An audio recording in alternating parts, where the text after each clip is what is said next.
Ce soir-là, sur le parking d'une station-service, j'ai vu ma fille dormir dans sa voiture avec mon petit-fils. Et j'ai compris que certaines trahisons ne viennent pas de l'extérieur. Elles naissent à l'intérieur de notre propre famille. Je m'appelle Odélia Montrecy. J'ai 60 ans, et voici l'histoire que j'ai portée en silence bien trop longtemps. C'était un mardi soir de novembre 2024. Je rentrais d'une journée épuisante à la boutique quand j'ai décidé de faire le plein. La station était presque vide. Les néons blancs éclairaient faiblement le parking. Et c'est là que je l'ai vue. Une Peugeot grise, garée au fond. Les vitres embuées. Un mouvement à l'intérieur. Mon cœur s'est arrêté. Je me suis approché lentement. J'ai reconnu la plaque d'immatriculation. C'était la voiture de Vivriane, ma fille.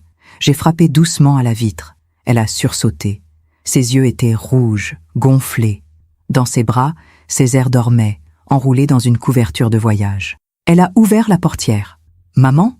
Sa voix tremblait. « Vivriane, qu'est-ce que tu fais ici ?» Elle a baissé les yeux. Puis, elle a éclaté en sanglots. Ismori et sa mère m'ont mise dehors. J'ai senti mon sang se glacer. « Comment ça, mise dehors ?» Elle a essuyé ses larmes avec le dos de sa main. Ils m'ont dit que je n'avais aucun droit sur la maison, que c'était leur maison, qu'il fallait que je parte. « Quelle maison, Vivriane ?» Elle a levé les yeux vers moi. « Celle que tu as achetée pour nous, maman. Celle que tu as payée. » J'ai serré les poings. « Lève-toi. Prends Césaire. Tu viens avec moi. Maintenant. » Elle a hoché la tête en silence. Dans la voiture, elle n'a rien dit. Césaire dormait contre elle. Je conduisais, les mains crispées sur le volant. Je pensais à cette maison, cet appartement lumineux que j'avais acheté il y a 3 ans avec mes économies. Pour elle, pour qu'elle soit en sécurité. Et maintenant, on l'en avait chassée. Quand nous sommes arrivés chez moi, je l'ai installé dans l'ancienne chambre d'amis. J'ai couché Césaire sur le petit lit. Il n'a même pas ouvert les yeux. Vivriane s'est assise au bord du matelas. Elle fixait le vide. « Raconte-moi tout », j'ai dit doucement. Elle a respiré profondément. « Maman, je ne sais même pas par où commencer. Par le début. » Elle a fermé les yeux. Ça a commencé bien avant ce soir, bien avant que je comprenne ce qui se passait vraiment. Parfois, on fait confiance à ceux qui ne le méritent pas. Et vous, avez-vous déjà été déçu par quelqu'un que vous aimiez? Racontez-moi votre histoire dans les commentaires. J'aimerais vous lire. Pour comprendre comment ma fille en est arrivée à dormir dans sa voiture, il faut que je vous raconte comment tout a commencé. Comment un amour qui semblait si beau s'est transformé en prison. Vivriane a toujours été une fille lumineuse, souriante, confiante. Quand elle a rencontré Ismori en 2018, elle avait 28 ans. Elle travaillait dans une galerie d'art à Paris. Lui était architecte d'intérieur. Brun, élégant, charmant. Je me souviens du jour où elle me l'a présenté. C'était un dimanche après-midi chez moi. Il portait une chemise blanche impeccable et tenait un bouquet de pivoine blanche. « Madame Montrecy, c'est un honneur. » Il m'a embrassé la main. J'ai souri, un peu surprise par tant de formalités. Vivriane rayonnait. « Maman, Ismori est quelqu'un de bien. Tu vas l'adorer. » Et pendant quelques mois, j'ai cru que c'était vrai. Ils se sont mariés en juin 2019. Une petite cérémonie élégante dans un château en Normandie. Vivriane portait une robe de dentelle ivoire. Elle était magnifique. Ce jour-là, j'ai rencontré la mère d'Ismori, Madame Bernier, une femme d'une 60aine d'années, habillée de noir et de gris. Les cheveux tirés en chignon strict, le regard froid. Elle m'a à peine salué. « Alors, c'est vous la mère de Vivriane ?» Pas de sourire, pas de chaleur. « Oui, enchantée, madame. » Elle a plissé les lèvres. « Mon fils aurait pu choisir mieux. Mais bon, l'amour rend aveugle, n'est-ce pas ?» Je suis resté figé. Vivriane ne l'avait pas entendu. Elle dansait avec Ismori, les yeux fermés, perdue dans sa joie. J'aurais dû dire quelque chose. J'aurais dû comprendre ce jour-là que cette femme allait devenir un problème. Mais je me suis tue. Les premiers mois, tout semblait aller bien. Vivriane et Ismori louaient un petit appartement dans le 10e arrondissement. Ils venaient dîner chez moi tous les dimanches. Vivriane me racontait ses projets, ses expositions, ses rêves. Puis, en mars 2020, elle m'a annoncé qu'elle était enceinte. J'ai pleuré de joie. « Maman, tu vas être grand-mère. » Elle riait, les mains posées sur son ventre encore plat. Ismori souriait, mais d'un sourire distant, comme s'il pensait déjà à autre chose. « Ma mère va être ravie, » il a dit.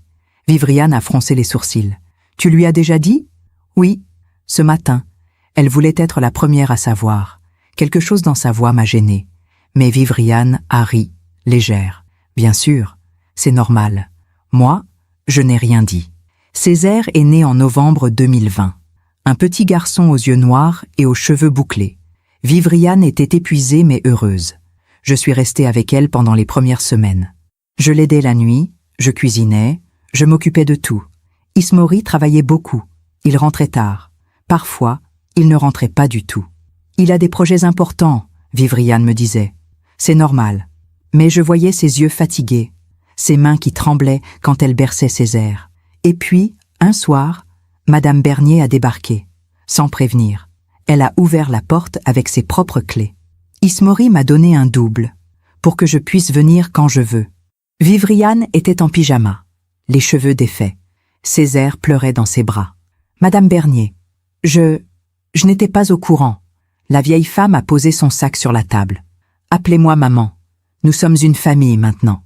Elle a pris Césaire des bras de Vivriane sans lui demander la permission. Ce petit a besoin d'être élevé correctement, pas par une mère qui ne sait même pas le calmer. Vivriane est devenue pâle. Je sais m'occuper de mon fils. Madame Bernier a ri. On verra. Après cette visite, tout a changé.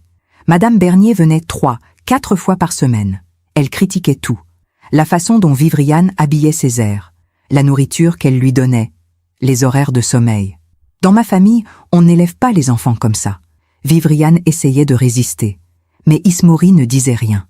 Pire, il donnait raison à sa mère. Elle a de l'expérience, Vivriane. Écoute-la. Un soir, Vivriane m'a appelé en pleurant. Maman, je ne supporte plus. Elle est tout le temps là. Elle me traite comme si j'étais incapable. Parle-en à Ismori. J'ai essayé. Il dit que j'exagère, que sa mère veut juste nous aider. J'ai serré le téléphone contre mon oreille. Vivriane, écoute-moi bien. Si ça devient insupportable, tu viens chez moi. Avec Césaire. Tu m'entends? Elle a respiré profondément. Merci, maman. Mais ça va aller. Je vais trouver une solution. En 2021, Vivriane m'a dit qu'il cherchait un appartement plus grand. On est trop à l'étroit ici. Césaire grandit. On a besoin d'espace. Et vous avez les moyens? Elle a hésité. Ismori dit que oui, mais les prix à Paris sont fous. J'ai réfléchi pendant plusieurs jours, puis j'ai pris ma décision. J'avais vendu la boutique de ma mère quelques années plus tôt. J'avais mis cet argent de côté. Pour Vivriane. Pour son avenir. Je l'ai appelé. Vivriane, je vais acheter un appartement pour vous. À mon nom. Comme ça, tu seras en sécurité. Toi et Césaire. Elle a pleuré au téléphone. Maman, tu ne peux pas faire ça? Si, je peux. Et je le fais. En septembre 2022, j'ai signé l'acte de vente. Un appartement de 90 mètres carrés dans le 11e arrondissement. Lumineux. 2 chambres. Un balcon avec vue sur un petit parc. L'appartement était à mon nom. Mais Vivriane et Ismori pouvaient y vivre. C'était mon cadeau. Ma protection. Vivriane était folle de joie. Maman, c'est le plus beau cadeau de ma vie. Ismori, lui, a souri poliment. Merci, Madame Montrecy. C'est très généreux. Mais il n'a pas dit plus. Il n'a pas dit qu'il était heureux. Il n'a pas dit qu'il prendrait soin de ma fille. Et Madame Bernier, quand elle a appris la nouvelle, a simplement dit « C'est bien ». Comme ça, Vivriane ne pourra pas dire qu'on ne lui a rien donné. J'aurais dû comprendre. J'aurais dû voir le piège qui se refermait. Mais je voulais juste que ma fille soit heureuse. Pendant que je raconte tout cela, je me demande d'où vous m'écoutez. Écrivez le nom de votre ville en commentaire. Il y a des moments où l'on sent que quelque chose ne va pas. Une porte qui se ferme trop vite, un silence qui dure trop longtemps. Mais on préfère ne pas voir. On préfère croire que tout ira bien. Ils ont emménagé dans l'appartement en octobre 2022. J'ai aidé Vivriane à tout installer. Les meubles, les rideaux. La chambre de Césaire, peinte en bleu ciel, avec des étoiles dorées au plafond. Elle était radieuse. Maman, regarde, c'est parfait. C'est exactement ce dont on avait besoin. Césaire courait partout, découvrant chaque pièce avec des cris de joie. Ismori, lui, inspectait les murs, les fenêtres, les placards, comme s'il évaluait la valeur de chaque chose. C'est un bon investissement, il a dit. Pas merci. Pas c'est magnifique. Juste un bon investissement. J'ai senti un frisson me traverser. Mais je n'ai rien dit. Les premières semaines, tout semblait aller mieux. Vivriane m'appelait tous les jours. Elle me racontait comment Césaire adorait le parc en bas de l'immeuble, comment elle avait trouvé une boulangerie incroyable au coin de la rue. « On est bien ici, maman. Vraiment bien. » Je respirais mieux. J'avais fait le bon choix. Mais en décembre 2022, Madame Bernier a recommencé ses visites. Un dimanche matin, Vivriane m'a appelée, la voix basse. « Maman, elle est encore là. »« Qui ?»« La mère d'Ismori. Elle est arrivée hier soir. Elle dit qu'elle va rester quelques jours. Et Ismori, il dit que c'est normal, que c'est sa mère, qu'elle a le droit de venir quand elle veut. » J'ai serré les dents. « Vivriane, c'est ton appartement. Enfin, c'est l'appartement que je vous ai donné. Tu as le droit de poser des limites. Je sais, maman. Mais Ismori se fâche quand je dis ça. Il dit que je suis égoïste, que sa mère se sent seule. Et toi, tu te sens comment ?» Elle a hésité, fatiguée. Madame Bernier est restée 1 semaine, puis 2, puis 3. Elle avait installé ses affaires dans la chambre d'amis. Elle cuisinait, elle rangeait, elle donnait des ordres. « Vivriane, ce n'est pas comme ça qu'on plie les serviettes. Vivriane, Césaire ne devrait pas manger autant de sucre. Vivriane, tu devrais t'habiller mieux. Mon fils mérite une femme élégante. » Et Ismori ne disait rien. Il souriait, il acquiesçait. Parfois, il ajoutait même « Ma mère a raison, Vivriane. Fais un effort. » Un soir de janvier 2023, je suis passé chez eux sans prévenir. J'ai sonné. Madame Bernier a ouvert. Elle portait un tablier, comme si c'était chez elle. Odélia, quelle surprise. Elle ne m'a pas invitée à entrer. Elle était restée dans l'encadrement de la porte. Je viens voir ma fille. Elle dort. Elle était fatiguée. Il est 19 heures. Justement, elle a besoin de repos. Je m'occupe de Césaire. J'ai senti la colère monter en moi. Madame Bernier, je peux entrer ? Elle a soupiré. Bien sûr, c'est votre appartement après tout. Le ton était glacial, mais elle s'est écartée. À l'intérieur, tout avait changé. Les cadres que Vivriane avait accrochés avaient disparu, remplacés par des photos de la famille d'Ismori. Les coussins colorés du canapé avaient été remplacés par des coussins beiges.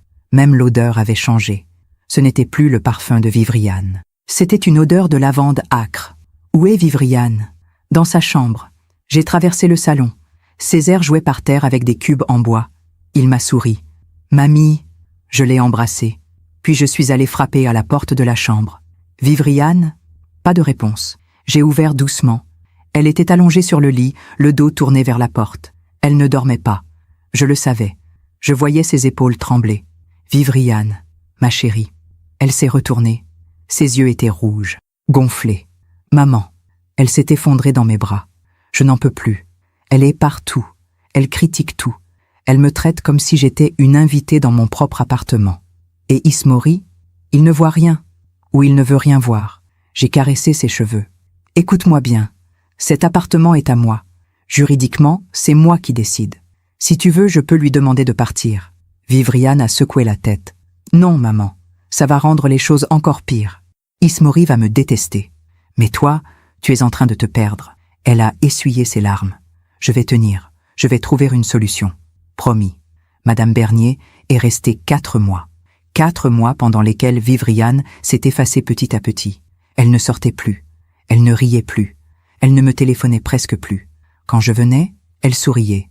Mais c'était un sourire fragile, creux. Et Ismori, il était de plus en plus absent. Il rentrait tard. Il partait tôt. Il passait ses week-ends au bureau. Mais Vivriane ne disait rien. En mai 2023, Madame Bernier est enfin repartie.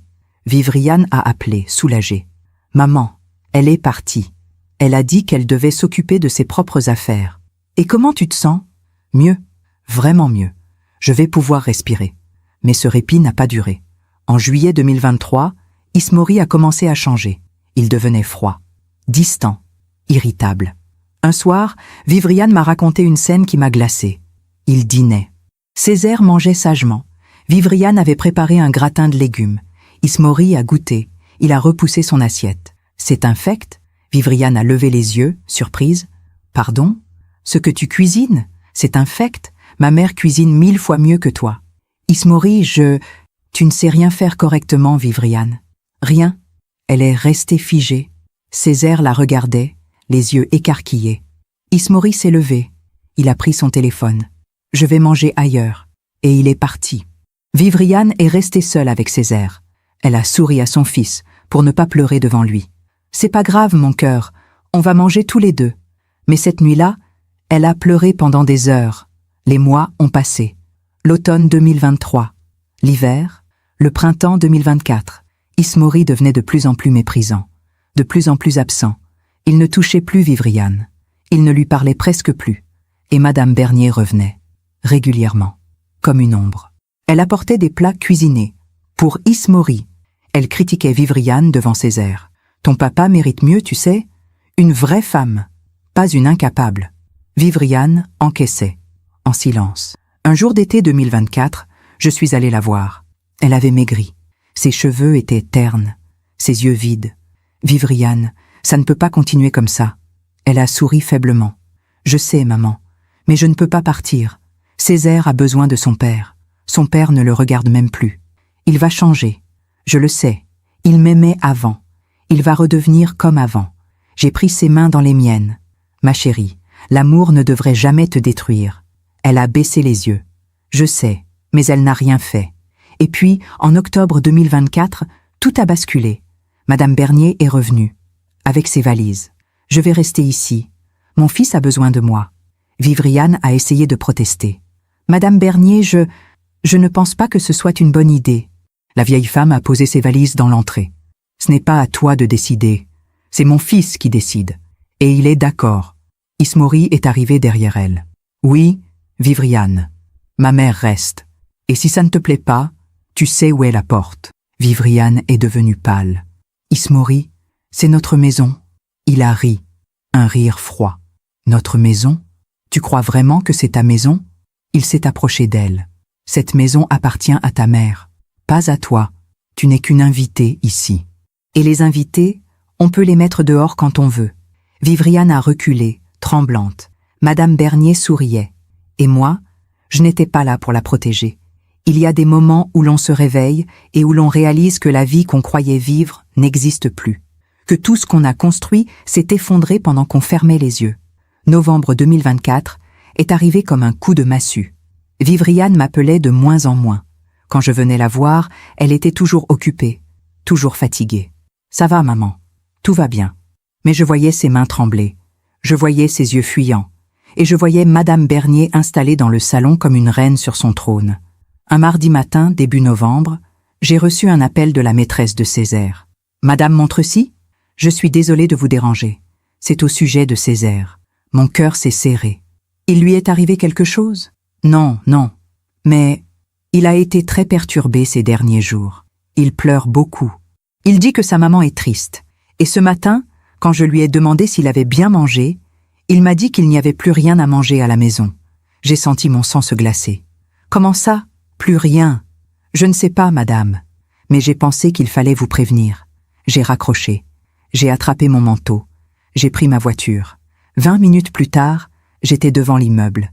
J'ai sonné. Personne n'a répondu. J'ai sonné encore. Et encore. Finalement, Vivriane a ouvert. Elle portait un vieux pull gris. Ses cheveux n'étaient pas coiffés. Son visage était creusé. « Maman, qu'est-ce que tu fais là ?» La maîtresse de Césaire m'a appelé. Il a dit qu'il n'y avait rien à manger.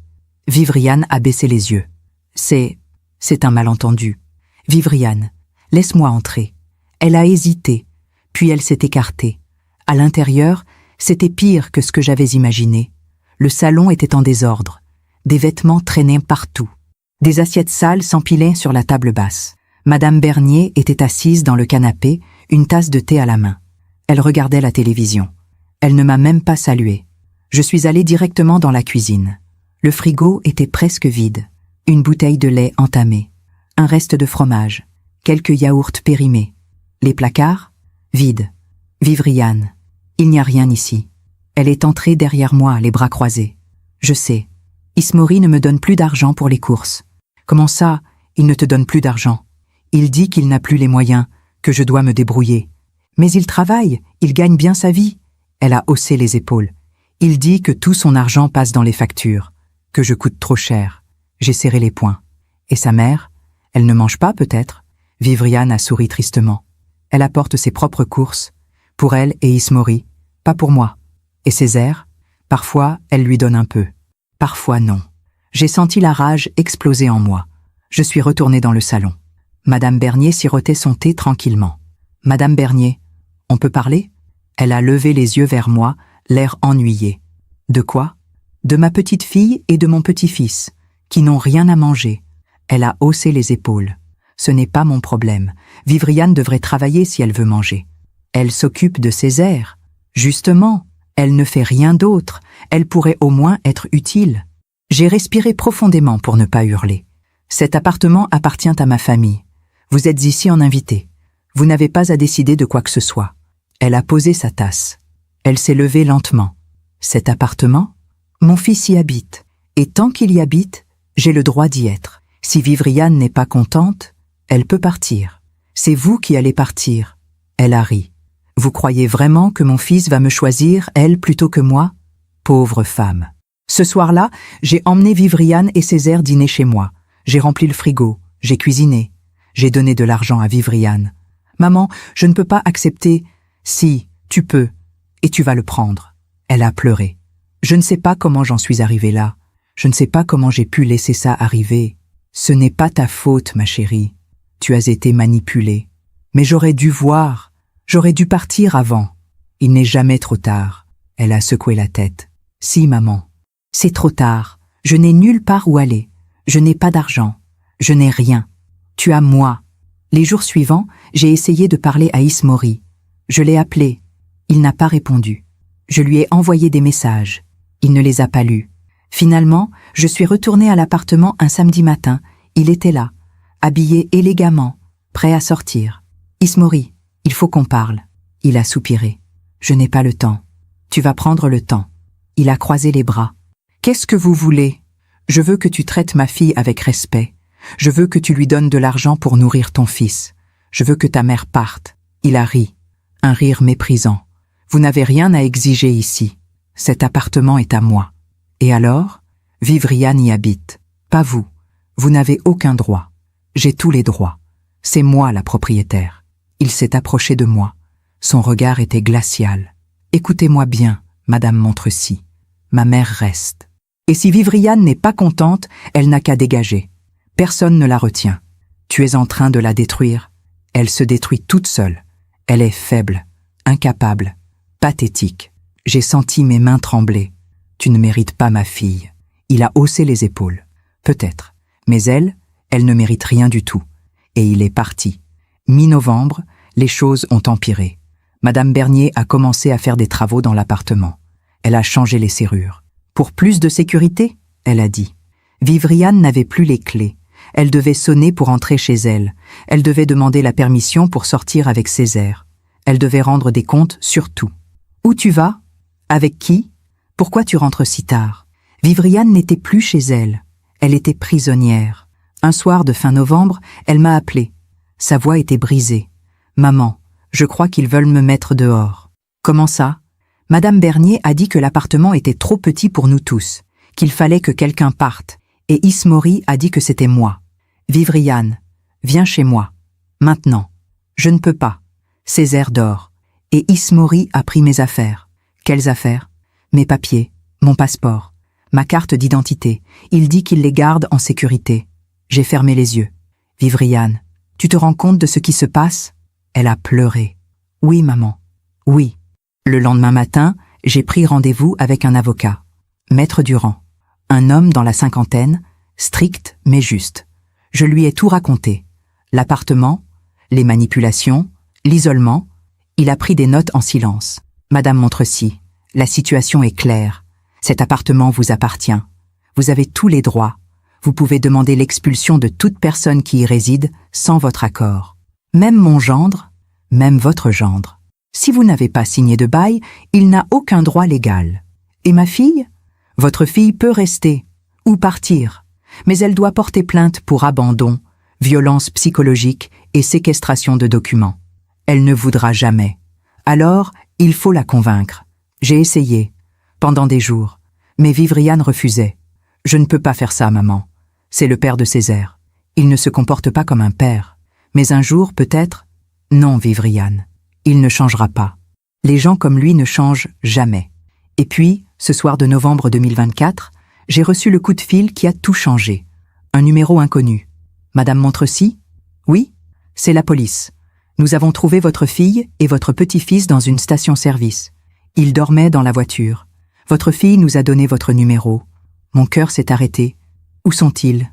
Station-service Total, avenue de la République. Vous pouvez venir? J'arrive. Pendant que je raconte tout cela, je me demande d'où vous m'écoutez. Écrivez le nom de votre ville en commentaire. Parfois, la vérité arrive comme un coup de poing. On la voyait venir, mais on refusait de la regarder en face. Et quand elle nous frappe enfin, on se demande comment on a pu être aveugle si longtemps. J'ai conduit comme une folle jusqu'à la station-service, les mains crispées sur le volant, le cœur battant, la gorge serrée. Quand je suis arrivé, j'ai vu la voiture de Vivriane garée au fond du parking, les vitres embuées, une lumière faible à l'intérieur. Un policier m'attendait près de l'entrée. « Madame Montrecy? Oui, où est ma fille? » Dans la voiture. Nous ne voulions pas la déplacer avant votre arrivée. Elle va bien? Il a hésité. Physiquement, oui, mais elle est très choquée. Je me suis approché de la Peugeot grise. Vivriane était assise à l'avant, les yeux dans le vide.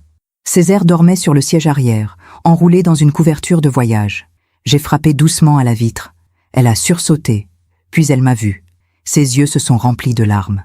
Elle a ouvert la portière. « Maman !» Je l'ai prise dans mes bras. Elle tremblait de tout son corps. « Qu'est-ce qui s'est passé, ma chérie ?» Elle a essayé de parler. Mais les mots ne sortaient pas, juste des sanglots. Le policier s'est approché. « Votre fille nous a dit qu'elle avait été expulsée de son domicile. Nous avons besoin de savoir ce qui s'est passé exactement. » J'ai regardé Vivriane. « Tu veux que je leur explique ?» Elle a hoché la tête, incapable de parler. Je leur ai tout raconté. L'appartement, Ismori, Madame Bernier, les manipulations, l'isolement. Les policiers prenaient des notes. « Madame, cet appartement est au nom de qui? » « Au mien. Je suis la propriétaire. Et votre gendre y habite sans bail? » « Oui, je leur ai prêté l'appartement, pour qu'ils puissent vivre en famille. Dans ce cas, votre fille a tous les droits d'y être. Et si elle a été expulsée de force, c'est illégal. » Vivriane a levé les yeux. « Mais Ismori a dit que je n'avais aucun droit, que c'était sa maison. »« Madame, votre mari vous a menti. Si l'appartement appartient à votre mère, vous avez autant de droits que lui, peut-être même plus. » Elle est restée bouche bée. Le policier a refermé son carnet. « Vous voulez porter plainte ?» Vivriane a regardé le sol. « Je ne sais pas. »« Madame, il vous a mise à la rue, avec votre enfant. C'est de l'abandon de famille. C'est punissable par la loi. » Elle a secoué la tête. « Je ne veux pas que Césaire grandisse en sachant que sa mère a fait envoyer son père en prison. » J'ai serré sa main. « Vivriane, ce n'est pas toi qui l'envoies en prison. C'est lui qui a choisi de te faire ça. » Mais elle a baissé les yeux. « Pas ce soir, maman. S'il te plaît, pas ce soir. Je les ai ramenés chez moi. » Césaire s'est réveillé dans mes bras quand je l'ai porté jusqu'à la maison. « Mamie? Oui, mon cœur. Tu vas dormir chez mamie ce soir. Et maman? Maman est là aussi. » Il a souri. Puis il s'est rendormi. Je l'ai couché dans l'ancienne chambre de Vivriane. Vivriane s'est allongée à côté de lui. Je suis resté debout dans l'encadrement de la porte, les regardant tous les deux. Ma fille, mon petit-fils, chassés de leur propre maison. Cette nuit-là, je n'ai pas dormi. J'ai réfléchi. J'ai pleuré. J'ai serré les poings. Et j'ai pris ma décision. Le lendemain matin, j'ai appelé Maître Durand. « Maître, je veux lancer la procédure. Expulsion. Tout ce qui est possible. Madame Montrecy, êtes-vous sûre? » « Absolument sûre. »« Très bien. Je vais préparer les documents. Mais il faut que votre fille soit d'accord. Elle le sera. » Quand Vivriane s'est réveillée, je lui ai préparé un petit déjeuner. Du thé, des tartines, de la confiture de fraises qu'elle aimait quand elle était petite. Elle s'est assise à la table de la cuisine. Ses yeux étaient gonflés, ses cheveux en bataille. « Maman, je suis désolée de t'imposer tout ça. Tu ne m'imposes rien. C'est moi qui ai décidé de t'aider. » Elle a souri faiblement. « Qu'est-ce que je vais faire maintenant? Tu vas rester ici, avec Césaire, le temps qu'il faut. Et l'appartement? » « L'appartement, je vais le récupérer. » Elle a levé les yeux vers moi. « Comment? » J'ai appelé mon avocat. Je vais demander l'expulsion d'Ismori et de sa mère. Elle est devenue pâle. « Maman, tu ne peux pas faire ça. »« Si, je peux, et je vais le faire. Mais c'est le père de Césaire. Un père qui a mis son fils à la rue. Un père qui a humilié sa femme. Un père qui a laissé sa mère prendre le contrôle de ta vie. » Elle a baissé les yeux. Je sais. Mais, qu'est-ce que les gens vont dire? Les gens? Tu te soucies encore de ce que les gens vont dire? Elle a commencé à pleurer. Je ne veux pas que Césaire pense que c'est ma faute. Ce n'est pas ta faute, Vivriane. Rien de tout ça n'est ta faute. Les jours suivants ont été étranges. Vivriane restait à la maison. Elle ne sortait presque pas. Elle parlait peu. Césaire, lui, semblait plus léger. Il jouait, il riait, il courait dans le jardin. « Mamie, je peux rester ici pour toujours? Tu peux rester aussi longtemps que tu veux, mon cœur. » Il a souri. « C'est mieux ici. C'est plus calme. » Ces mots m'ont brisé le cœur. Un enfant de 5 ans qui dit que c'est mieux chez sa grand-mère que chez lui. Une semaine après la nuit à la station-service, Ismori a appelé Vivriane. Elle a décroché. Ses mains tremblaient. « Allô? Vivriane. Où tu es? Chez ma mère. Quand est-ce que tu rentres? » Elle a hésité. Je ne sais pas. Comment ça tu ne sais pas? Tu as des responsabilités. Tu as une maison. Tu as un mari. Ismori, tu m'as mise dehors. Je ne t'ai pas mise dehors. C'est toi qui es parti. Tu m'as dit de partir. Je ne t'ai rien dit. Tu dramatises toujours tout. Vivriane a fermé les yeux. Ismori, arrête. Arrête quoi? De dire la vérité? Tu es instable, Vivriane. Tu inventes des histoires. Tu es malade. Elle a commencé à pleurer. Je ne suis pas malade? Si, tu l'es. Et si tu ne rentres pas, je vais demander la garde de Césaire. Parce qu'une mère instable ne peut pas élever un enfant. Elle a raccroché. Elle s'est effondrée sur le canapé. Maman, il va me prendre Césaire. Je me suis assise à côté d'elle. Non, il ne va rien te prendre du tout. Mais il l'a dit, il dit n'importe quoi pour te manipuler. C'est ce qu'il a toujours fait. Mais s'il porte plainte, s'il demande la garde, alors on se battra, avec des avocats, avec des preuves, mais on ne le laissera pas gagner. 2 jours plus tard, Maître Durand m'a appelé. Madame Montrecy, les documents sont prêts. Il faut que votre fille signe. Elle va le faire. Êtes-vous sûre qu'elle est prête? Elle n'a pas le choix. C'est maintenant ou jamais. Ce soir-là, j'ai parlé à Vivriane. Longtemps, calmement. Je lui ai expliqué ce qui allait se passer. L'expulsion d'Ismori et de Madame Bernier. La demande de pension alimentaire. La plainte pour abandon de famille. Elle m'écoutait en silence. Maman, j'ai peur. Je sais, ma chérie. Mais tu ne peux pas laisser la peur te paralyser toute ta vie. Elle a essuyé ses larmes. Et si je regrette, tu ne regretteras pas, parce que tu fais ça pour Césaire, pour toi, pour ta dignité. Elle a respiré profondément. D'accord, je vais le faire. Le lendemain, nous sommes allés chez l'avocat. Vivriane a signé tous les documents, la main tremblante, les yeux rouges. Mais elle a signé. Maître Durand a hoché la tête. Bien. Maintenant, la procédure est lancée. Ismori et sa mère vont recevoir un courrier recommandé. Ils auront 30 jours pour quitter l'appartement. Et après? Après, s'ils ne partent pas, l'huissier viendra les expulser de force. Vivriane a pâli. De force? Oui, madame, c'est la loi. Elle a serré mes mains. Maman, j'espère qu'on fait le bon choix. On fait le seul choix possible. Une semaine plus tard, Ismori a reçu le courrier. Il a appelé Vivriane, hurlant. « Tu es folle? Tu crois vraiment que tu vas me virer de ma propre maison? Ce n'est pas ta maison, Ismori. C'est celle de ma mère. Ta mère peut aller se faire foutre, et toi aussi. Ismori, tu vas le payer. Je te jure que tu vas le payer. Je vais te détruire. Je vais te prendre, Césaire. Je vais tout te prendre. » Il a raccroché. Vivriane tremblait. « Maman, il va se venger. » « Laisse-le essayer. Madame Bernier, elle, a appelé directement. « Madame Montrecy, vous faites une grave erreur. » « Non, c'est vous qui avez fait une grave erreur en pensant que vous pouviez détruire ma fille. Votre fille est une incapable. Mon fils mérite mieux. Votre fils est un lâche, et vous êtes une manipulatrice. » Elle a ri. « Vous allez regretter, Madame Montrecy, je vous le promets. Je ne regrette jamais de protéger ma famille. » Et j'ai raccroché. Les jours suivants ont été tendus. Ismori envoyait des messages menaçants.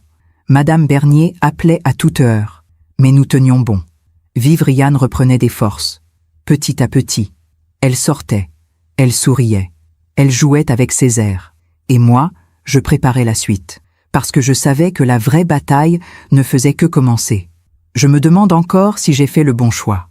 Et vous? Qu'auriez-vous fait à ma place? Il y a des batailles qu'on mène pour soi.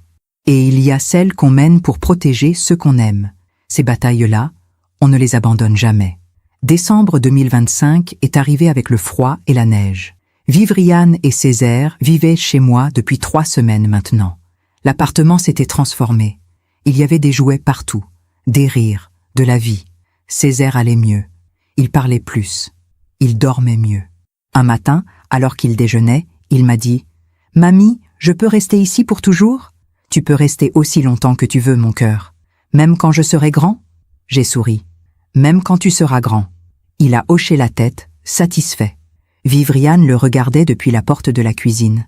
Elle avait les larmes aux yeux. Plus tard, quand Césaire est parti jouer dans sa chambre, elle s'est assise à côté de moi. « Maman, je n'arrive pas à croire qu'il soit si heureux ici. Alors qu'on a tout perdu. Vous n'avez rien perdu. Vous avez échappé à quelque chose de toxique. » Elle a baissé les yeux. Parfois, je me demande si j'aurais dû rester, si j'aurais dû essayer plus fort. Vivriane, tu as tout essayé. Tu t'es épuisée à essayer. Mais peut-être que si j'avais été une meilleure épouse, j'ai pris ses mains dans les miennes. Arrête, arrête de te rendre responsable de ce qu'il t'a fait.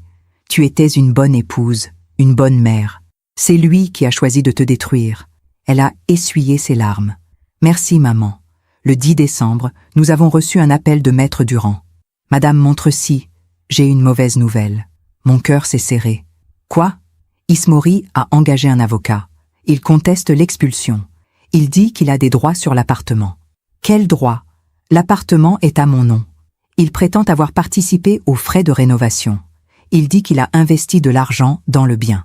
C'est faux, je peux le prouver. Alors, il faudra le prouver devant le juge. L'audience est fixée au 8 janvier. J'ai fermé les yeux. Et en attendant, ils peuvent rester dans l'appartement. Vous plaisantez? Malheureusement, non. La loi protège les occupants jusqu'à la décision du juge. J'ai raccroché, furieuse. Vivriane me regardait, inquiète. Qu'est-ce qui se passe? Ismori conteste l'expulsion. On doit aller au tribunal. Elle est devenue pâle. Au tribunal? Maman, je ne peux pas. Si, tu peux.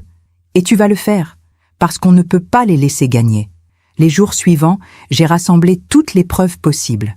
L'acte de vente de l'appartement, les factures de rénovation, toutes à mon nom, les relevés bancaires montrant que c'était moi qui payais tout, les témoignages, les messages, tout. Maître Durand m'avait dit « Plus vous aurez de preuves, mieux ce sera. Il faut montrer que vous êtes la seule propriétaire. » Et qu'Ismori n'a jamais rien payé. Un soir de mi-décembre, Ismori a débarqué chez moi. Il a sonné, encore et encore, en tapant sur la porte. « Vivriane, ouvre cette porte, je sais que tu es là. » Vivriane a paniqué. « Maman, qu'est-ce qu'on fait ?» On n'ouvre pas, mais il va réveiller Césaire. Tant pis, on n'ouvre pas.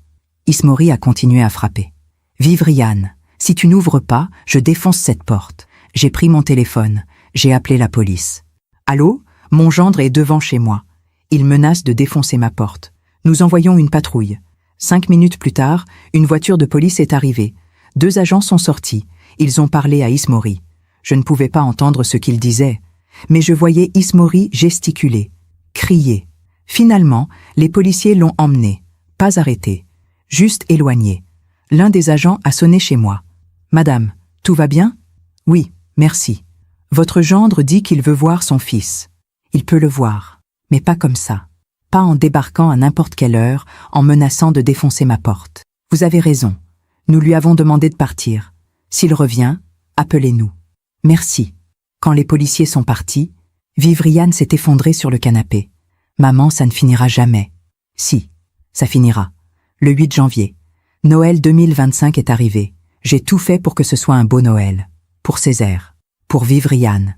J'ai décoré la maison. J'ai acheté un sapin, des guirlandes. Des cadeaux. Le matin du 25 décembre, Césaire s'est réveillé en courant. « Mamie, mamie, le Père Noël est venu. » Il a déchiré les papiers cadeaux avec des yeux émerveillés. Des livres, des jouets, des vêtements. « Merci, mamie. Merci. » Il m'a sauté dans les bras. Vivriane souriait. Un vrai sourire. Le premier depuis longtemps. « Merci, maman, pour tout. C'est normal, ma chérie. Nous avons passé la journée ensemble. À jouer, à rire, à cuisiner. Pour la première fois depuis des mois, Vivriane semblait légère. Mais le soir, quand Césaire s'est couché, elle est venue me voir. « Maman, Ismori m'a envoyé un message. »« Quoi ?» Elle m'a montré son téléphone. Tu as volé Noël à mon fils. Tu es une mauvaise mère. Je vais te le faire payer. J'ai serré les poings. Bloque-le. Ne réponds pas. Mais bloque-le, Vivrian. Il veut te détruire psychologiquement. Ne lui donne pas ce pouvoir. Elle a hésité. Puis elle a appuyé sur « bloquer ». Voilà, c'est fait. Bien. Le 2 janvier, Maître Durand nous a convoqués à son cabinet pour préparer l'audience. Nous nous sommes assises dans son bureau. Vivrian était nerveuse. Ses mains tremblaient. « Madame Montrecy, Madame Bernier, voici comment l'audience va se dérouler. Le juge va entendre les 2 parties. Vous allez présenter vos preuves. Ismori va présenter les siennes. Quelles preuves peut-il avoir ? J'ai demandé. Il prétend avoir des reçus de travaux, des factures. Nous verrons bien si c'est vrai. Vivrian a pris la parole, la voix tremblante. « Maître, je vais devoir témoigner ? » « Oui. Le juge va probablement vous poser des questions. Sur votre vie avec Ismori. Sur ce qui s'est passé. Elle est devenue pâle. Je ne sais pas si je vais pouvoir... Madame Bernier, vous devez être forte. Pour votre fils. Pour vous. » Elle a hoché la tête. « D'accord. Je vais essayer. Le 8 janvier est arrivé trop vite. Je me suis habillée sobrement. Vivrian aussi. Nous avons laissé Césaire chez une amie. Il ne devait pas voir ça. En arrivant au tribunal, j'ai vu Ismori. Il était là, avec Madame Bernier, et son avocat, un homme en costume gris, l'air arrogant. Ismori m'a regardé. Ses yeux étaient froids, pleins de mépris. Madame Bernier, elle, souriait, comme si elle avait déjà gagné. Vivrian a baissé les yeux. Elle tremblait. « Maman, je ne peux pas le regarder. Tu n'es pas obligée. Regarde-moi. Regarde Maître Durand. Mais ne le regarde pas. » L'audience a commencé. Le juge, un homme d'une 60aine d'années, a lu le dossier. « Bien. Nous sommes ici pour une demande d'expulsion. Madame Montrecy, vous êtes la propriétaire de l'appartement situé au 14 rue de la Pompe ? Oui, monsieur le juge. Et vous demandez l'expulsion de monsieur Ismori Bernier et de madame Bernier ? Oui. Pour quelle raison ? Parce qu'ils ont expulsé ma fille de son propre domicile. Parce qu'ils ont maltraité ma fille et mon petit-fils. Parce qu'ils n'ont aucun droit légal de se trouver dans cet appartement. L'avocat d'Ismori s'est levé. Monsieur le juge, mon client conteste ces accusations. Il affirme avoir participé financièrement à l'amélioration du bien. Il a donc des droits. Le juge a levé la main. Monsieur, vous aurez la parole. Pour l'instant, laissez madame Montrecy présenter son dossier. Maître Durand s'est levé. Il a présenté toutes les preuves, l'acte de vente, les factures, les relevés bancaires. Tout était clair. L'appartement m'appartenait. J'avais tout payé. Ismori n'avait jamais rien versé. Le juge a examiné les documents en silence. Puis il a regardé l'avocat d'Ismori. « Vous avez des preuves du contraire ?» L'avocat a hésité. « Monsieur le juge, mon client a effectué des travaux dans l'appartement. Il a des factures. Montrez-les. » L'avocat a sorti quelques papiers, des factures de peinture, de plomberie, de quelques meubles.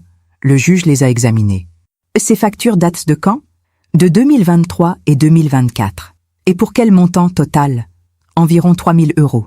Le juge a levé les yeux. 3 000 €, alors que l'appartement a été acheté pour 250 000 € par madame Montrecy. L'avocat a rougi. Monsieur le juge, ces travaux ont amélioré la valeur du bien. Maître, 3 000 € de travaux ne donnent aucun droit de propriété, surtout quand la propriétaire a payé l'intégralité du bien. Le juge s'est tourné vers Ismori. Monsieur Bernier, vous avez autre chose à ajouter ? Ismori s'est levé. Monsieur le juge, cet appartement est mon domicile depuis 3 ans.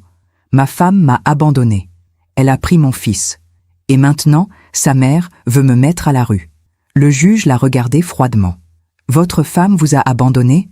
Ou c'est vous qui l'avez expulsée ? Ismori a hésité. Elle est partie d'elle-même. Le juge s'est tourné vers Vivrian. Madame Bernier, vous confirmez ? Vivrian s'est levé. Sa voix tremblait. Non, monsieur le juge. Il m'a mise dehors, lui et sa mère. Ils m'ont dit que je n'avais aucun droit, que c'était leur maison. Ils ont changé les serrures. Ils m'ont pris mes papiers. Le juge a froncé les sourcils. Ils vous ont pris vos papiers ? Oui. Mon passeport, ma carte d'identité. Mon mari disait qu'il les gardait en sécurité. Vous les avez récupérés ? Non. Ils les ont toujours. Le juge a noté quelque chose. Puis il a regardé Ismori.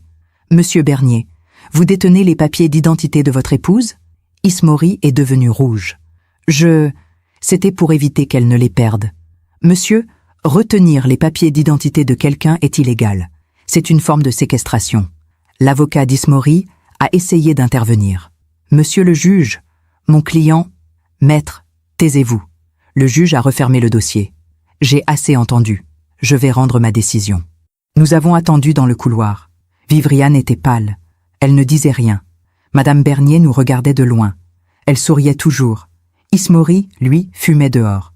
L'air furieux. Maître Durand est venu nous voir. Ça s'est bien passé. Le juge a vu clair dans leur jeu.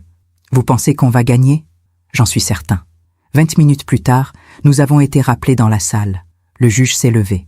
Après examen du dossier, je rends la décision suivante. L'appartement situé au 14 rue de la Pompe appartient à Madame Odélia Montrecy. Monsieur Ismori Bernier et Madame Bernier-Mère n'ont aucun droit de propriété sur ce bien. Ils sont condamnés à quitter les lieux dans un délai de 15 jours. Passé ce délai, l'expulsion sera effectuée par huissier. De plus, Monsieur Ismori Bernier est condamné à restituer immédiatement les papiers d'identité de son épouse. Enfin, il est condamné à verser une pension alimentaire de 500 € par mois pour son fils Césaire. J'ai senti mon cœur exploser de joie. Vivriane a éclaté en sanglots. Ismori, lui, est devenu blanc. Madame Bernier a crié « C'est une honte, une injustice !» Le juge l'a regardé sèchement. « Madame, sortez de ma salle, immédiatement !» Nous sommes sortis du tribunal.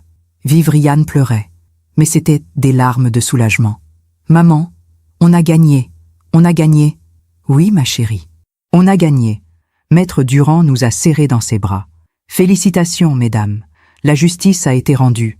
Gagner une bataille juridique, c'est une chose, mais récupérer sa dignité, sa vie, son souffle, c'est un combat bien plus long. » Le soir du 8 janvier, nous sommes rentrés chez moi, épuisés, mais soulagés. Vivriane s'est effondrée sur le canapé. Elle regardait le plafond, les yeux vides. « Maman, je n'arrive pas à croire que c'est fini. Ce n'est pas encore tout à fait fini. Ils ont 15 jours pour partir. Tu crois qu'ils vont vraiment partir? Ils n'auront pas le choix. » Elle a fermé les yeux. J'ai peur de ce qui va se passer maintenant. Quoi qu'il se passe, on sera ensemble. Césaire est arrivé en courant. Mon ami venait de le ramener. « Maman, mamie !» Il s'est jeté dans les bras de Vivriane. « Comment ça s'est passé, mon cœur ?» Elle lui a demandé. « Bien, on a joué au Lego. Et j'ai dessiné un dragon. » Il lui a montré son dessin. Un dragon vert avec des ailes immenses. Vivriane a souri. Un vrai sourire. Il est magnifique. Cette nuit-là, pour la première fois depuis des semaines, Vivriane a dormi d'un sommeil profond. Les jours suivants ont été étrangement calmes. Pas de message d'Ismori. Pas d'appel de Madame Bernier. Juste le silence. Un silence qui m'inquiétait. « C'est trop calme », j'ai dit à Vivriane. « Tu penses qu'ils préparent quelque chose ? Je ne sais pas. Mais je ne leur fais pas confiance. Le 15 janvier, nous avons reçu un appel de Maître Durand. « Madame Montrecy, je viens d'avoir des nouvelles. Ismori et sa mère n'ont toujours pas quitté l'appartement. »« Quoi ?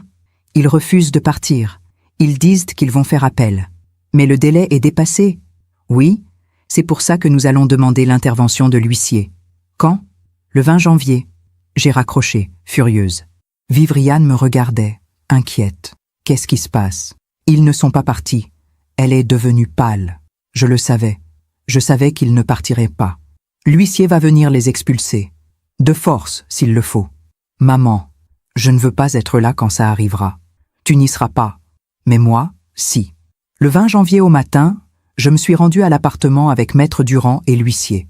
C'était une matinée glaciale. Le ciel était gris. La neige tombait doucement. Nous sommes montés au 3e étage. L'huissier a sonné. Pas de réponse. Il a sonné encore. Finalement, Madame Bernier a ouvert. Elle portait une robe de chambre noire. Ses cheveux gris étaient détachés. Elle nous a regardés avec mépris. « Qu'est-ce que vous voulez ? » ?»« Madame, je suis huissier de justice. Vous avez reçu une décision d'expulsion. Le délai est dépassé. Vous devez quitter les lieux immédiatement. Je ne partirai pas. Madame, vous n'avez pas le choix. Soit vous partez de vous-même, soit nous vous faisons partir. C'est chez moi ici. Non, madame, c'est chez Madame Montrecy. Elle m'a regardée. Ses yeux étaient remplis de haine. Vous allez le payer. Je vous le jure. Madame Bernier, j'ai déjà payé. J'ai payé pour cet appartement. J'ai payé pour que ma fille soit en sécurité. Et maintenant, vous allez partir. Ismori est sorti de la chambre. Il portait un jean et un pull noir. Ses cheveux étaient en désordre. Il avait l'air fatigué. Qu'est-ce qui se passe? L'huissier a répété « Monsieur Bernier, vous devez quitter les lieux, immédiatement. » Ismori a ri, un rire nerveux. « Vous plaisantez? Je ne vais nulle part. Monsieur, la décision du juge est sans appel. Vous avez deux options. Partir maintenant avec vos affaires, ou partir sans rien. » Ismori s'est approché de moi. « Tout ça, c'est à cause de vous. Vous avez monté ma femme contre moi. » « Non, Ismori, c'est à cause de vous. Vous avez détruit ma fille. Vous l'avez humiliée, vous l'avez mise dehors. Et maintenant, vous allez payer. » Il a serré les poings. « Je vais récupérer Césaire. Vous verrez. Je vais prouver que Vivriane est une mauvaise mère. Essayez. On verra ce que le juge en pensera. » L'huissier est intervenu. « Monsieur, calmez-vous. Vous avez 1 heure pour prendre vos affaires personnelles. Après, tout ce qui reste sera mis à la décharge. » Ismori et Madame Bernier ont commencé à rassembler leurs affaires. Ils jetèrent des vêtements dans des valises, des objets dans des sacs, en silence. Madame Bernier pleurait, des larmes de rage. « Ma vie, toute ma vie est ici. » « Non, madame, votre vie était ailleurs. Vous avez choisi de vous imposer ici. Et maintenant, vous partez. » 1 heure plus tard, ils sont sortis. Ismori portait 2 valises. Madame Bernier en portait 1. Ils sont passés devant moi sans me regarder. Sur le palier, Ismori s'est retourné. « Vous n'avez pas gagné, Madame Montrecy. »« Pas encore. »« Si, Ismori. J'ai déjà gagné. Ils sont partis. Je suis entré dans l'appartement. C'était un champ de bataille. Des vêtements partout, des assiettes cassées, des meubles renversés. Ils avaient tout saccagé avant de partir. Les murs étaient griffés, les rideaux arrachés, la cuisine dévastée. J'ai regardé autour de moi, le cœur serré. Tout ce que j'avais construit pour ma fille, tout ce que j'avais payé, détruit. Maître Durand est entré derrière moi. « Madame Montrecy, je suis désolée. Ce n'est rien, ce ne sont que des objets. On peut tout réparer. Vous voulez porter plainte pour dégradation ? » J'ai hésité. « Non, je veux juste qu'ils disparaissent de nos vies. » Les jours suivants, j'ai nettoyé l'appartement. J'ai repeint les murs, réparé les meubles, remplacé ce qui était cassé. Vivriane est venue m'aider. Ensemble, nous avons transformé cet espace. Nous l'avons rendu nouveau. « Maman, tu crois qu'on pourra vraiment vivre ici un jour ? » « Oui, quand tu seras prête. » Elle a regardé autour d'elle. « Je ne sais pas si je serai un jour prête à revenir ici. Alors, on louera, ou on vendra. Mais au moins, c'est à nous maintenant. Plus à eux. » Fin janvier, Ismori a tenté une dernière manœuvre. Il a déposé une demande de garde partagée pour Césaire. Vivriane a paniqué quand elle a reçu le courrier. « Maman, il veut me prendre, Césaire. »« Non, il veut te faire peur. » C'est différent. Mais le juge pourrait... Le juge a déjà vu qui il était. Il a vu qu'il t'avait expulsé, qu'il ne payait pas de pension, qu'il retenait tes papiers. Maître Durand a confirmé. « Madame Bernier, cette demande n'a aucune chance d'aboutir. Ismori n'a pas de domicile stable. Il n'a jamais vraiment exercé son rôle de père. Le juge ne lui accordera rien. Vous en êtes sûr ? » Certain. L'audience a eu lieu le 5 février. Ismori s'est présenté seul, sans avocat. Il a essayé de convaincre le juge. « Monsieur le juge, je veux voir mon fils. C'est mon droit. » Le juge a regardé le dossier. « Monsieur Bernier, vous avez été condamné à payer une pension alimentaire. Vous l'avez payé ?» Ismori a baissé les yeux. « Pas encore. Mais je vais le faire. »« Quand ? » ?»« Bientôt. » Le juge a soupiré. « Monsieur, vous ne payez pas la pension. Vous n'avez pas de domicile fixe. Vous avez expulsé votre épouse de son domicile. Vous retenez ses papiers d'identité. Et maintenant, vous demandez la garde de votre fils ? Je veux juste le voir. Vous aurez un droit de visite, 1 fois par mois, dans un lieu neutre, sous surveillance. » Ismori est devenu rouge. « Sous surveillance ? Vous me traitez comme un criminel. »« Monsieur, vous avez agi comme tel. La décision est prise. Nous sommes sortis du tribunal. » Vivriane pleurait, mais c'étaient des larmes de soulagement. « Maman, il ne pourra pas me prendre Césaire.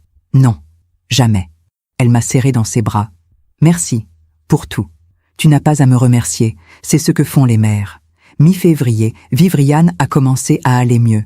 Elle souriait plus, elle parlait plus, elle sortait avec Césaire. Un jour, elle est rentrée avec des prospectus. « Maman, regarde, des cours de dessin, pour adultes. Tu veux reprendre le dessin ? » « Oui, J'adorais ça avant Ismori. Alors, fais-le. Elle a souri. Je crois que je vais le faire. Fin février, j'ai reçu une lettre. De Madame Bernier. Une longue lettre manuscrite, remplie d'insultes et de menaces. Vous avez détruit ma famille. Vous avez volé mon fils. Vous êtes une femme cruelle et sans cœur. Mais je vous promets une chose. La vie vous le rendra. Vous souffrirez comme j'ai souffert. J'ai lu la lettre, puis je l'ai jetée à la poubelle. Vivriane m'a regardé. C'était quoi? Rien d'important. Maman, tu peux me dire? Une lettre de Madame Bernier. Elle est encore en colère. Qu'est-ce qu'elle dit? Des menaces vides. Rien qui mérite qu'on s'y attarde. Vivriane a souri tristement. Elle ne changera jamais. Non, mais ce n'est plus notre problème. Mars est arrivé avec le printemps. Les arbres ont commencé à bourgeonner. Les jours se sont allongés. Vivriane s'est inscrite à ses cours de dessin. Elle rentrait chaque semaine les yeux brillants. Maman, c'est incroyable. J'avais oublié à quel point j'aimais ça. Je suis heureuse pour toi, ma chérie. Césaire, lui, s'épanouissait. Il avait de nouveaux amis à l'école. Il parlait de ses rêves. Mamie, plus tard, je veux être astronaute. Alors, tu seras astronaute, mon cœur. Un soir, Vivriane est venue me voir. Maman, je crois que je suis prête. Prête pour quoi? Pour retourner vivre dans l'appartement? J'ai souri. Tu es sûre? Oui, c'est mon chez-moi. Notre chez-moi. Je ne veux plus que ce qu'ils ont fait définisse cet endroit. Alors, on va y retourner. Début avril, nous avons emménagé. L'appartement était méconnaissable, propre, lumineux, rempli de vie. Vivriane a accroché ses dessins au mur. Césaire a installé ses jouets dans sa chambre. Le premier soir, nous avons dîné tous les trois sur le balcon. La ville s'étendait devant nous. Les lumières scintillaient dans la nuit. Vivriane a levé son verre. À nous, à notre nouvelle vie, à notre nouvelle vie. Nous avons trinqué. Et pour la première fois depuis longtemps, j'ai vu ma fille vraiment heureuse. Mais cette paix n'allait pas durer, car la vie avait encore quelque chose à nous apprendre. Quelque chose sur la justice, sur le karma, sur les conséquences des choix qu'on fait. Et cette leçon, ce n'est pas moi qui allais la donner. C'était la vie elle-même. On dit souvent que la vengeance est un plat qui se mange froid. Mais parfois, on n'a même pas besoin de se venger. Il suffit d'attendre. La vie se charge du reste. Avril s'est écoulé dans une paix relative. Vivriane s'était installée dans sa nouvelle routine. Elle continuait ses cours de dessin 2 fois par semaine. Césaire allait à l'école. Moi, je passais les voir régulièrement. Un soir, alors que nous dînions ensemble, Vivriane m'a dit « Maman, je crois que je suis prête à chercher du travail. » J'ai levé les yeux de mon assiette. « Vraiment? Oui, j'ai besoin de reprendre ma vie en main. Complètement. Tu as raison. Qu'est-ce que tu aimerais faire? Je ne sais pas encore. Peut-être quelque chose en lien avec l'art, ou avec les enfants. Tu trouveras, ma chérie, j'en suis sûre. » Elle a souri, un sourire paisible. Cette nuit-là, en rentrant chez moi, j'ai pensé que le pire était vraiment derrière nous. Je me trompais. Mi-avril, j'ai reçu un appel étrange, un numéro que je ne connaissais pas. « Allô? Madame Montrecy? Oui, je suis Valérie Moreau. Je suis assistante sociale à la mairie du 11e arrondissement. » Mon cœur s'est serré. « Que puis-je faire pour vous? Nous avons reçu un signalement concernant votre petite fille, Madame Vivriane Bernier. » Un signalement? De quel type? Je ne peux pas vous donner de détails par téléphone. Mais nous devons effectuer une visite au domicile de Madame Bernier pour vérifier les conditions de vie de l'enfant. J'ai senti mon sang se glacer. Qui a fait ce signalement? Je ne peux pas vous le dire. C'est confidentiel. Mais je savais exactement qui avait fait ça. J'ai appelé Vivriane immédiatement. « Ma chérie, tu as reçu un appel de la mairie? » « Oui, une assistante sociale. Elle vient demain. »« Maman, j'ai peur. »« N'aie pas peur. Ton appartement est impeccable. Césaire va bien. Tu vas bien.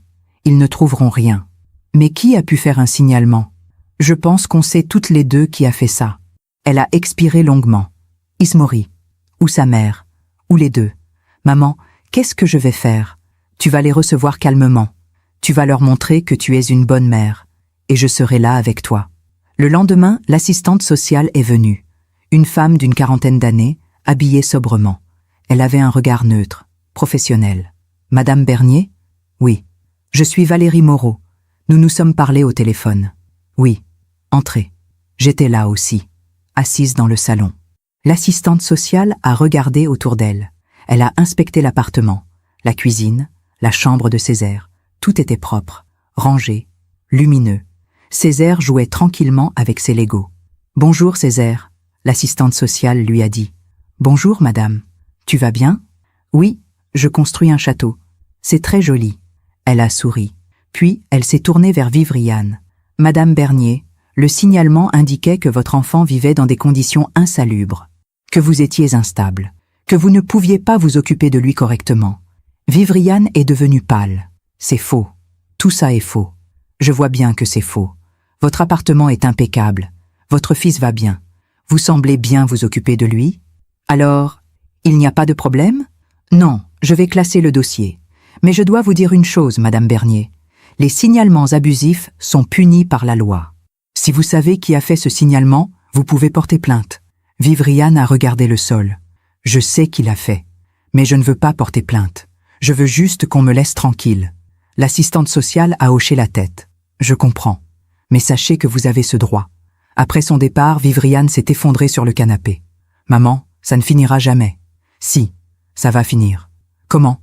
Il va continuer à me harceler, à essayer de me détruire. »« Non. Parce que chaque fois qu'il essaie, il se détruit un peu plus lui-même. » Elle m'a regardée, les yeux remplis de larmes. « J'aimerais y croire. Crois-moi, ma chérie. La vie a sa propre justice. » Fin avril, j'ai reçu un appel d'une ancienne amie, Sophie, une femme que je connaissais depuis des années. Elle travaillait dans un cabinet d'architecture. « Odélia, il faut que je te parle. »« Qu'est-ce qui se passe ?»« C'est à propos d'Ismori. » Mon cœur s'est accéléré. « À quoi ?»« Il travaille dans notre cabinet. Enfin, il travaillait. »« Comment ça, il travaillait ?»« Il a été licencié il y a 2 semaines. »« Pourquoi ?»« Pour faute grave. Il s'est disputé avec un client. Il a insulté un collègue. Il arrivait en retard. Il ne faisait plus son travail correctement. » Je vois. Odélia, je te dis ça parce que je pense que tu devrais le savoir. Il va mal, vraiment mal. Merci Sophie. J'ai raccroché. Je n'ai rien dit à Vivriane. Pas tout de suite. Début mai, j'ai croisé une voisine de l'ancien immeuble où Ismori et Madame Bernier avaient habité après l'expulsion. Madame Montrecy. Quelle surprise. Bonjour Madame Leblanc. Vous savez ce qui est arrivé à votre gendre? Non. Quoi? Il a été expulsé de son appartement. Il ne payait plus le loyer. Quand? Il y a 1 semaine. Lui et sa mère. Ils ont dû partir dans la nuit. Vous savez où ils sont allés? Non. Mais je les ai vus partir avec des sacs. Ils avaient l'air perdus. Je suis rentrée chez moi, pensive. Mi-mai, Vivriane a reçu un message d'une ancienne amie d'Ismori. « Vivriane, je suis désolée de t'embêter. Mais il faut que tu saches, Ismori va très mal. Il a tout perdu. Son travail, son appartement. Il vit chez sa mère maintenant. Enfin, dans la chambre que sa mère loue dans un foyer. Je pense que tu devrais le savoir. » Vivriane m'a montré le message. « Maman, qu'est-ce que je dois faire? Rien. Ce n'est plus ton problème. Mais c'est quand même le père de Césaire. Un père qui t'a mise dehors, qui t'a humiliée, qui t'a détruite. Je sais, mais je ne peux pas m'empêcher de... Je ne sais pas. D'avoir pitié. Vivriane, la pitié est une belle chose, mais elle ne doit pas t'obliger à te sacrifier. » Elle a hoché la tête. « Tu as raison. Fin mai, j'ai appris par Maître Durand qu'Ismori n'avait toujours pas payé 1 seul euro de pension alimentaire. Madame Montrecy, nous pouvons lancer une procédure de recouvrement. Faire saisir ses revenus. Il n'a plus de revenus. Il a été licencié. Alors, nous pouvons demander au juge de le condamner pour non-paiement. Faites-le. » Une nouvelle audience a eu lieu début juin. Ismori s'est présenté. Il avait maigri. Ses vêtements étaient froissés. Il avait l'air épuisé. Le juge a été direct. « Monsieur Bernier, vous avez été condamné à payer 500 € par mois pour votre fils. Vous n'avez rien payé depuis 4 mois. Pourquoi? Monsieur le juge, je n'ai pas d'argent. Je n'ai plus de travail. Vous avez cherché un autre travail? » Ismori a baissé les yeux. J'ai essayé, mais personne ne veut de moi.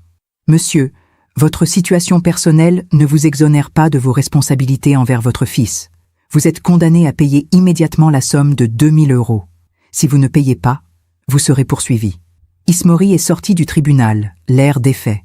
Juin est arrivé avec la chaleur. Vivriane avait trouvé un emploi dans une galerie d'art. Rien de grandiose, mais un début. « Maman, je recommence à vivre. Vraiment. Je suis fière de toi, ma chérie. Un soir, alors que nous dînions sur son balcon, elle m'a dit « Tu sais, maman, parfois je pense à Ismori. Je me demande comment il va. Et qu'est-ce que tu ressens? De la tristesse, pas pour ce qu'il m'a fait, mais pour ce qu'il est devenu. C'est normal. Tu as un cœur tendre. Mais je ne regrette rien. Je suis heureuse maintenant. Vraiment heureuse. C'est tout ce qui compte. Mi-juin, j'ai reçu un appel de Madame Leblanc. Madame Montrecy, il faut que je vous dise quelque chose. Quoi? Madame Bernier, la mère d'Ismori. Elle est à l'hôpital. Que lui est-il arrivé? Elle a fait une chute, dans le foyer où elle vit. Elle s'est cassé la hanche. C'est grave? Oui. Apparemment, elle va devoir rester hospitalisée longtemps. Et après, elle devra aller en maison de repos. Et Ismori? Il est complètement perdu. Il n'a plus personne. J'ai raccroché.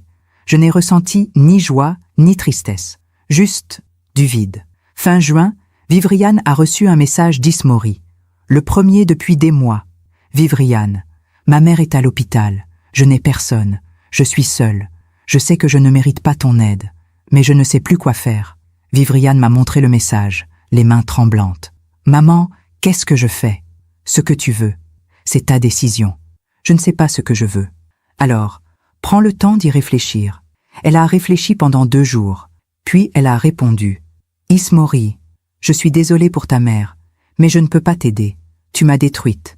Tu as détruit notre famille. Je te souhaite de trouver la paix, mais loin de moi. Elle a appuyé sur « envoyer », puis elle a pleuré. Longtemps. Maman, j'ai fait le bon choix? Oui, ma chérie, tu as fait le seul choix possible. Début juillet, j'ai appris par Sophie qu'Ismori vivait maintenant dans un petit studio, seul, isolé. Il n'avait plus de travail, plus de famille, plus personne. Sa mère était en maison de repos. Elle ne pouvait plus marcher seule. Et lui, il était seul, complètement seul.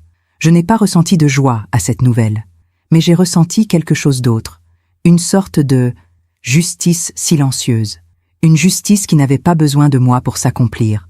La vie l'avait fait toute seule. Un soir de juillet, Vivriane et moi étions assises sur son balcon. Césaire dormait. La ville scintillait sous nos yeux. « Maman, tu te souviens quand tu m'as dit que la vie avait sa propre justice? Oui, tu avais raison. Je sais. Ismori a tout perdu.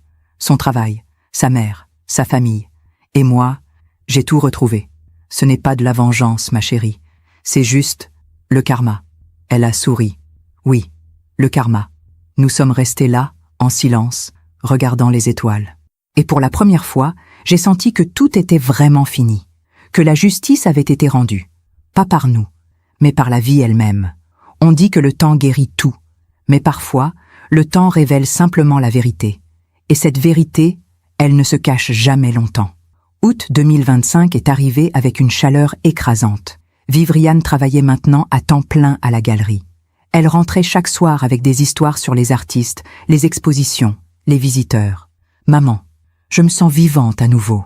Césaire, lui, préparait sa rentrée en grande section de maternelle. Il parlait de ses futurs camarades, de sa nouvelle maîtresse. Mamie, cette année, je vais apprendre à lire. Tu vas devenir un grand savant, mon cœur.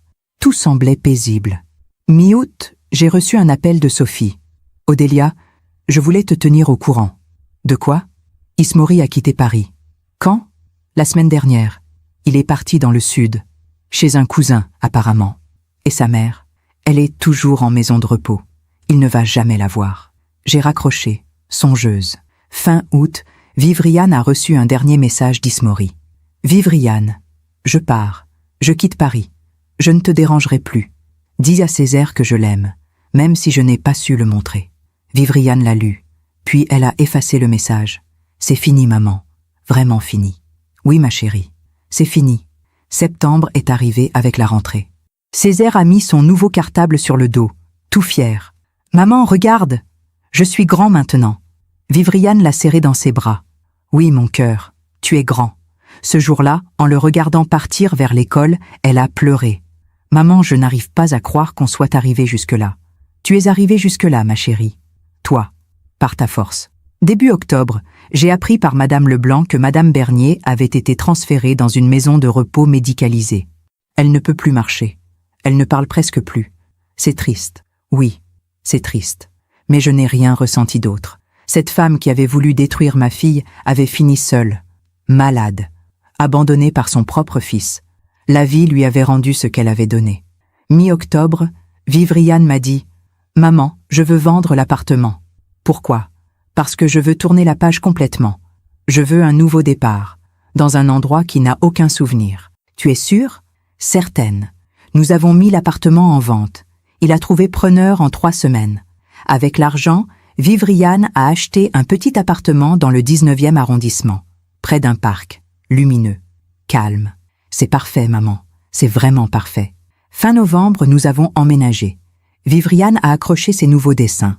Césaire a installé ses livres. Le premier soir, nous avons dîné tous les 3. Maman, tu te souviens de la nuit dans la voiture? Au poste d'essence? Oui. Parfois, je me demande comment on est arrivé ici. Comment on a pu traverser tout ça? On l'a traversé ensemble, c'est tout ce qui compte. Elle m'a pris la main. Merci. Pour tout. Tu n'as pas à me remercier. Tu es ma fille. Décembre 2025. 1 an après la nuit au poste d'essence. Vivriane était épanouie.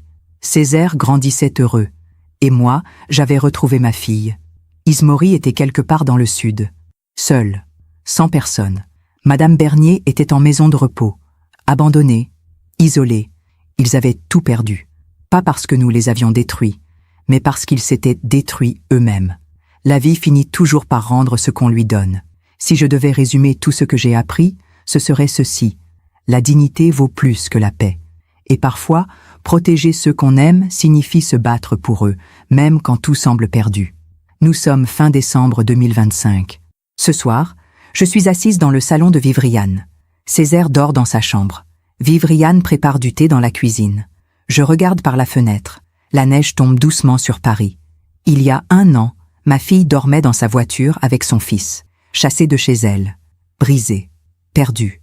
Aujourd'hui, elle a un travail qu'elle aime, un appartement qui lui appartient vraiment. Et surtout, elle a retrouvé sa dignité.